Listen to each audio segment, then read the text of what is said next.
안녕하세요. 봅쌤TV의 봅쌤입니다. 네. 되게 오랜만에 봅쌤TV 촬영하는 것 같은데, 한 3월, 4월? 이때 하고서 학기 내내 원격 강의 하느라고 거의 촬영을, 하나도 못하고. 원격 강의 힘들었어요. 힘들었는데, 그래도 보람차게 끝났습니다. 왜냐면은 학생들 강의 평가 진짜 좋았거든요. 그래서 막 남편이 강의 평가 읽는 시간을 가져라. 그런데 너무 막 내 자랑이 될 것 같아가지고. 정말 강의 평점이 역대급으로 나왔고, 학생들도 같이 고생을 했는데, 학생들도 고생을 하면서 이제 제가 고생을 했다는 것도 학생들이 알아주고 이러니까 사실 좀 힘들었던 게 많이 좀 씻겨 내려간 그런 기분 들긴 합니다. 네, 그래도 빨리 대면 강의 할 수 있었으면 좋겠다는 생각에는 변함이 없어요. 네. 아무튼 오늘은 자동 번역기 이야기를 좀 해보려고 해요. 자동 번역 기술이 되게 많이 좋아져가지고 플랫폼도 다양해졌고, 구글 번역기랑 뭐 네이버 파파고 지니톡 이런 거 되게 다양해졌고, 그게 각자 장단점이 있으면서 좀 꽤 쓸만한 상태가 되어 있잖아요 지금. 그래가지고 외국어 전공자들 사이에서는 이 자동 번역기 얘기를 많이들 합니다. 이게 어차피 자동 번역기 기술이 계속 발전하면 우리가 공부를 하는 게 의미가 없지 않냐, 약간 이런 식의 얘기들도 많이 하고, 그리고 실제로 이제 외국어 학습 현장에서 보면 학생들이 이걸 되게 많이 사용을 하고, 그래서 이제 교수자로서 이 번역기가 가지고 있는 그런 어떤 장단점, 그리고 어떻게 하면은 이제 학생들이 이거를 이 번역기의 노예가 되거나 혹은 번역기와의 경쟁에서 뒤처지지 않고 이 번역기를 툴로서 활용할 수 있는 그런 사람이 될 수 있을까, 그런 것들을 이제 제가 고민했던 것들을 좀 오늘 얘기해 보려고 합니다. 네.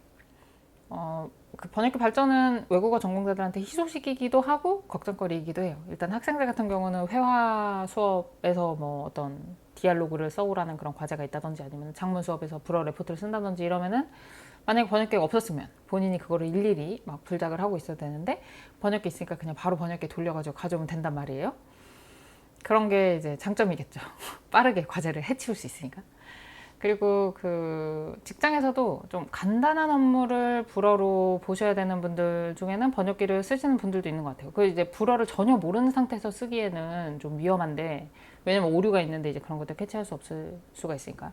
근데 불어를 이제 어느 정도 알면서 시간을 좀 절약해서 업무를 볼 때에도 번역기를 많이들 활용을 하시는 것 같고, 그런 부분에서 옛날보다 훨씬 더 이제 초벌 번역을 좀 빠르게 공짜로 할 수 있는 그런 상태에 들어갔겠죠. 그렇지만 좀 중요한 건들에 대해서는, 그러니까 뭐 계약서라든지 막 그런 것들에 대해서는 번역기를 돌려서 하지는 않으시는 걸로 알아요. 그렇게 할 수 있는 정도의 수준은 아니고 번역기가. 그렇지만 뭐 간단한 이메일이나 뭐 이렇게 불어로 온 간단한 이메일을 이제 영어로 돌려가지고 이해를 하고 뭐 이런 정도의 도움은 많이들 받고 계신 것 같더라고요. 그런 부분이 이제 희소식이라면 희소식인데, 지금 현재 불어를 공부하고 있고 이 전공을 좀 살려가지고 취업으로 연결하고 싶고 이런 사람들한테는 이 번역 기술의 발전이 마냥 막 반길 수만은 없는 게, 프랑스어과를 졸업한 학생들이 예전에 취직시장에서 갖고 있었던 그런 전문성이 번역기로 인해 가지고 조금 많은 부분 사라진 상황이라서, 이게 취업시장에서 오히려 불리하게 작용할 수 있다, 이런 점들 때문에 걱정을 많이 하는 것 같습니다. 네. 그 예전이랑 비교해보자면, 더 옛날로 가면 말할 것도 없고, 제가 졸업할 때까지만 해도 불어를, 어떤 사람이 이제 불어를 안다, 불어를 할 줄 안다 라는 말의 의미가 되게 다양했어요. 그러니까 정말 기초부터라고 한다면은 어떤 뭐 불어, 그러니까 어떤 알파벳으로 막 이렇게 쓰여진 그런 텍스트가 있었을 때 그 텍스트를 보고 아 이거 불어네 라고 알아볼 수만 있어도 이거는 불어를 전혀 못하는 사람이랑은 차이가 났죠. 그러니까 불어 까막눈은 아닌 사람, 요 차이는 있었던 거예요. 그런데 지금은 그런 거는 의미가 없죠. 왜냐면 구글에다가 그 알파벳 그대로 쳐보면은 구글이 이게 무슨 언어인지 금방 캐치를 해서 주니까, 이게 뭐 이탈리아어인지 스페인어인지 불어인지 이런 거는 알아서 다 알려준단 말이에요. 그러니까 이런 수준, 이런 거는 이제 불어를 안다, 뭐 불어 까막눈이냐 아니냐 이런 것의 의미가 되게 그런 구분이 되게 모호해진 거죠. 거의 상관이 없어진 거고. 불어를 그러면은 조금 어느 정도는 한다, 넬프 아앙 아두 정도로 한다, 간단한 문장을 쓸 수 있고 뭐 텍스트를 보고 이해할 수 있고 그런 정도라면은 이제 그거는 불어를 할 줄 아는 사람으로서 취업 시장에서 이제 대우를 받을 것이냐. 그것도 약간 애매한 게 그런 간단한 문장 번역 같은 거는 아시다시피 자동 번역기도 다 하거든요. 지금은 정확도가 진짜 높아져가지고. 이게 어느 정도냐면 제가 그 2학년 학생들을 상대로 한 프랑스어 장문 수업을 이제 여러 학기 했는데 제가 거기 수업에서 활용하는 그런 문장 정도, 연습 문제로 활용하는 그 문장이 뭐 아주 단문은 아니지만 아무튼 A4에서 포인트 10 정도로 해가지고 글자 크기 10 정도로 해가지고 한 문장이 넘지 않는 그런 정도의 문장이에요. 그런 길이의 문장. 그런 것들을 번역기에 돌려보면 뭐 제가 뭐 굳이 고유명사를 넣었다든지 아니면은 우리말에서 하는 것처럼 이렇게 주어를 뺐다든지 이런 경우가 아니면 그런 문장 단위 번역의 정확도는 번역기가 한 90% 정도는 냅니다. 90% 정도는 꽤 정확하게 불어 문장으로 바꿔줘요. 그런데 학생들을 중간고사를 보면은 자력으로 번역을 해가지고 90% 정도의 그 정확도를 보이는 학생들은 전체 수강생 한 30명 중에 5명? 이 정도밖에 안 되고 그 5명 중에는 프랑스어권 국가에서 잠깐이라도 체류를 한 학생들이 포함이 되어 있고 그러니까 평균적으로 불어를 전공하는 학생들이 1년에서 한 1년 반 정도 불어를 공부해서는 지금 현재 불어 번역기가 해주는 그런 문장 단위의 번역 수준에는 못 미친다라고 말할 수가 있을 것 같아요. 그러다 보니까 학생들이 번역기의 발전을 걱정하고 또 약간 무력하게 느끼는 것도 되게 당연한 현상인 것 같고 당장 지금 내가 1년에서 1년 반이면은 한 학기 뭐 등록금을 못해도 400에서 500만 원 이런 식으로 냈을 텐데 그 돈을 들였는데 내가 지금 번역기만도 못한다. 약간 이런 식으로 생각하면은 박탈감도 느껴지고 이게 언젠가는 번역기를 따라잡을 수 있을까? 이런 좀 불안감이나 혹은 좀 이른 패배감? 이런 것들 느낄 수도 있고 그런 상황입니다.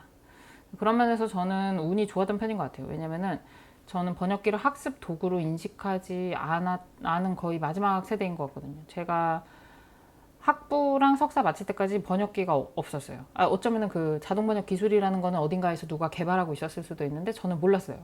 그럴 정도로 그 번역 기술이 개발되고 있는 상태라 하더라도 상용화되기까지는 상용화될 수 있는 그런 수준은 아니었던 것 같고 외국어 전공자들 사이에서 그게 뭐 위협이 되기는커녕 뭐 화제도 거의 되지 않을 정도로 그런 기술이 누군가 뭐 하고 있었겠죠 그때도.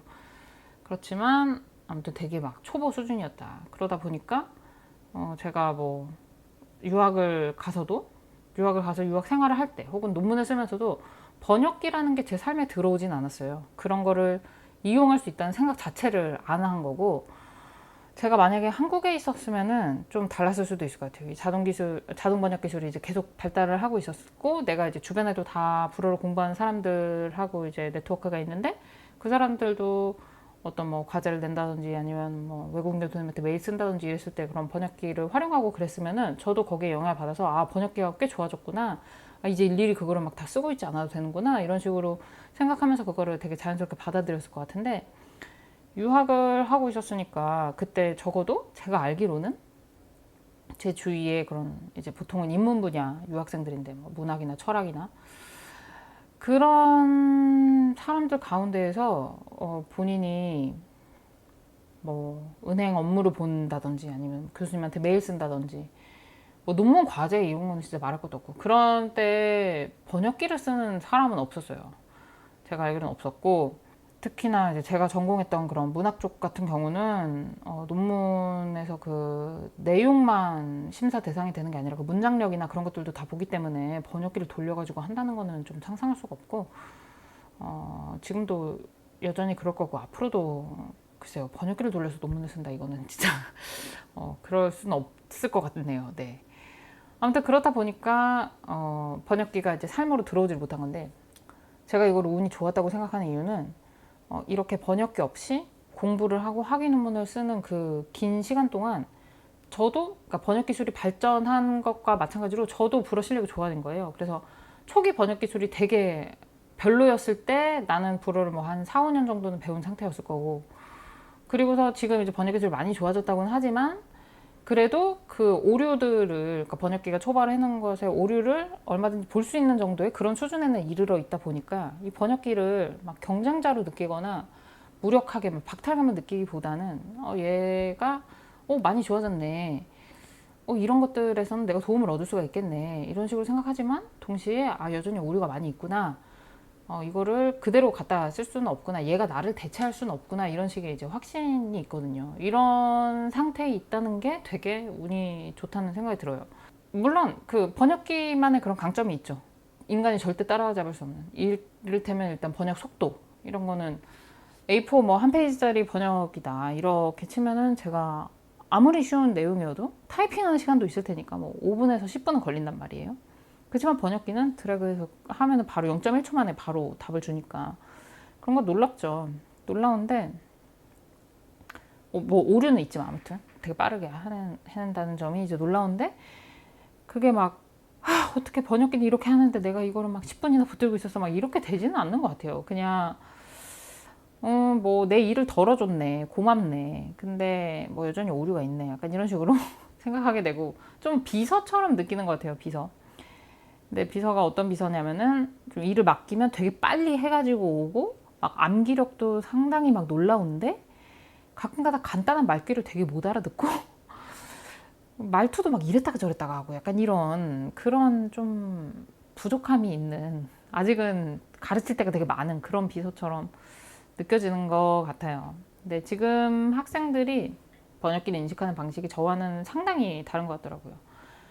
그거는 언제 알게 됐냐면 이제 첫 학기 강의를 맡았을 때 알게 됐어요. 제가 첫 학기에 그 강의에서 학생들한테 불어 레포트를 이제 내준 일이 있었는데, 저는 이제 불어 레포트를 받으면 그걸 이제 다 그 교정을 해가지고 돌려줄 생각으로 학생들한테 레포트를 제출하려고 했는데, 불어를 못하는 학생뿐만 아니라 그냥 평소 수업 시간에 봤을 때 불어를 꽤 잘하는 학생들도 번역기를 다 돌려가지고 제출을 했더라고요. 그러니까 뭐 전원이 다 그런 건 아닌 것 같지만 아무튼 되게 많은 수가 번역기로 제출을 했어요. 그래가지고 저는 처음에 이거를 치팅으로 받아들였어요.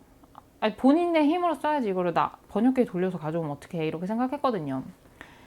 근데 이거를 선배 교수님들이랑 얘기를 했더니 교수님들은 요새 애들이 번역기를 그렇게 쓴다고, 번역기를 그냥 네가 사전 썼던 것처럼 애들이 번역기를 쓴다 이런 식으로 얘기를 해서, 이게 이 내가 직접 막 하나하나 내가 직접 쓰지 않은 글은 내 글이 아니다라고 생각하는 이런 식의 그런 이거를 윤리 문제로 생각하는 그런 거는 거의 제가 마지막 세대인 것 같다는 그런 생각을 하게 됐습니다. 그 학생들과 저의 이런 인식 차이는 금방 받아들이게 됐는데 약간 좀 기이한 기분이 들더라고요. 뭔가 유학을 마치고 돌아와서 이런 변화를 겪게 되니까 더 그랬던 것 같긴 한데, 제가 학교를 다닐 때에는 불어 레포트를 받으면 그거를 이제 쓰려면은 그냥 제가 일일이 사전 찾아서 쓰는 수밖에 없었어요. 도움을 얻는다고 해도 불어권 국가에서 체류했던 그런 뭐 선배한테 이거 한 번만 읽어봐 주세요 이런 식으로 하는 것 말고는 도움을 얻을 데가 없었는데, 지금은 레포트를 얼마든지 번역기가 있으니까 불어 레포트를 받았을 때 처음부터 끝까지 본인의 힘으로만 쭉 쓰는 그런 학생들은 그렇게 흔치는 않다는 생각이 들더라고요. 그래 보여요. 이게 어떤 기분이냐면은 뭔가 모두가 옷을 만들어 입던 시절에 나도 옷 만드는 기술의 기초 같은 거 배웠어. 그래가지고 이게 제법 재밌구나, 나 옷을 좀 더 전문적으로 만들어 봐야겠다, 옷도 더 잘 만들어 보고 싶고 뭐 옷 중에서도 이런 옷을 좀 잘 만들어 보고 싶어, 약간 이런 생각을 가지고 유학을 간 거예요. 그래서 그 기술을 익혀가지고 돌아왔어. 그랬더니 아무도 옷을 만들어 입지 않는 거예요. 공장으로 다 바뀌었어. 그래가지고 다 기성복을 입는 그런 상태가 됐을 때 그런 어떤 황당함? 뭔가 굉장히 되게 이상한 사람이 된 것 같은. 그래서 내가 박사학위 마치고 왔더니 내 박사학위가 약간 십자수 같은 게 됐구나. 그러니까 뭔가 이 손바느질을 내가 계속 좋아하면은 이거를 계속 취미로나 할 수 있는 거지. 이걸로 막 정말 옷을 지어 입고 막 약간 이런 사람은 이제 더 이상 없는 것이 아닌가, 약간 그런 생각을 하게 됐죠. 근데 지금은 그렇게 생각하진 않아요. 그러니까 그렇게까지 막 비약할 건 아니고, 지금은 여전히 이 번역기에도 불구하고 우리가 할 수 있는 영역이라는 게 분명히 있고, 학생들도 이제 그런 영역으로 이제 좀 더 나아가야 된다, 그런 나아갈 수 있는 영역들이 있다, 이런 식의 생각을 하게 됐는데, 아무튼 그때 받았던 충격은 약간 그런 식이었던 거죠. 네.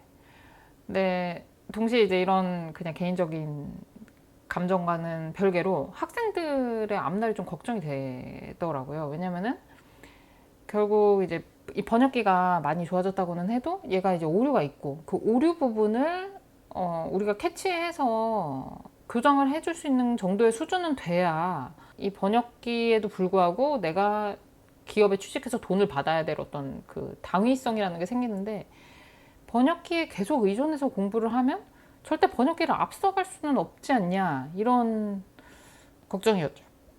불어를 어지간히 해서는 번역기만도 못한 상태로 이제 졸업을 할 수밖에 없을 것 같고 이게 번역기가 내놓은 초발을 보고 오류를 발견하고 그걸 고칠 수 있고 이러려면은 달프 C1 정도의 수준은 돼야 되는 거 아닌가. 그러니까 되게 기준치가 훨씬 더 높아져야 되는 거죠, 졸업 기준이. 근데 이런 위기 상황에서 그럼 학생들이 전부 다 달프 C0의 그 수준에 다다르기 위해 막 치열하게 하고 있느냐? 그러면 그렇지 않아요. 오히려 아까 말씀드린 것처럼 좀 도리어 박탈감에 좀 시달리고 있는 것처럼 보이고 번역 기술이 이미 이제 본인들이 그 불어를 처음 배우던 때 번역 기술이 이미 이만큼 나가 있고 그리고 얘는 계속 또 막 좋아지고 내가 이거 막 1년 하고 2년 하고 3년 하고 이래가지고 여기 따라갈 수 있을까? 이런 식의 생각을 훨씬 더 많이 하는 것 같고 뭔가 해보기도 전에 KO 되는 느낌으로 이거 공부해봤자 어차피 번역기한테 우리 다 안 돼 이런 식으로 생각하는 경향이 있는 것 같아서 사실 자연스러운 현상이죠. 네, 저라도 이 시기에 대학을 들어왔으면 그렇게 생각하기 쉬웠을 것 같아요. 그래서 이제 학계에서도 이제 자동 번역 기술의 발전 그리고 그거랑 관련해서 이제 외국어 문학을 전공한 이런 사람들의 미래 이런 것들을 얘기를 많이 하는데 요새 뭐 되게 많은 영역에서 AI 인공지능 시대에 인간이 할 수 있는 일은 얼마나 남을 것인가 이런 고민을 많이 하는 것처럼 외국어 문학 분야에서도 그렇죠. 재작년에 했었던 학회에서도 그런 관련된 발표를 들었던 기억이 납니다. 뭐 약간 좀 걱정을 한다고 하면은 지금까지로서는 어쨌든 자동 번역 기술이 많이 좋아졌다고 해도 한계가 있지만 이게 점점 더 좋아진다면 언젠가 우리를 다 대체하지 않겠냐. 그럼 졸업생들은 다 어디로 가냐, 어디로 가서 일을 하느냐 이런 걱정들을 하거든요. 근데 걱정만 막 내처하고 있는 건 아니에요. 왜냐면은 그럼에도 불구하고 기계가 아무리 발달해도 인간의 어떤 특수한 부분들을 기계가 대체할 수 없는 부분들이 있다. 이런 확신을 갖고 계신 분들이 있고, 그리고 또 인간의 뇌랑 기계 인공지능이 경쟁하는 문제뿐만 아니라 이 인간 사회에서 여러 가지 일들이 일어나잖아요. 뭐 계약도 그렇고 통역이라는 것도 그렇고 통번역이라는 것도 그렇고 그러니까 그런 그 인간 사회의 문제들 중에 기계가 아무리 발달해도 책임지고 해결할 수 없는 부분들이라는 게 남아있다. 약간 이런 식들의 얘기도 하시고 그래서 교수법도 달라져야 되고 그리고 학생들이 기존의 방식과는 좀 다르게 외국어를 공부해서 졸업을 하게끔 우리가 이제 마련을 해야 된다. 이런 논의를 하는 분들이 있어요. 그래서 그런 부분들은 다음 시간에 이어서 얘기를 해보도록 하겠습니다. 영상이 너무 길어져가지고 그러니까 약간 자동 번역 기술이 발달했지만 그럼에도 우리가 살아남아야 되는데 어떻게 살아남을 수 있을까 이런 얘기가 될 것 같네요. 네, 그럼 영상 봐주셔서 감사하고요. 다음 영상에서 다시 만나도록 할게요.